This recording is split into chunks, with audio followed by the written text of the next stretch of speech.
Open the glove box. Remove the access panel. Unclip both sides of the housing cover to remove it.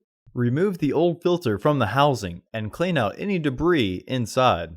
Install your new AQ1045 filter into the housing, with its airflow indicating arrow pointing down. Reinstall the housing cover. Reinstall the panel. Close the glove box.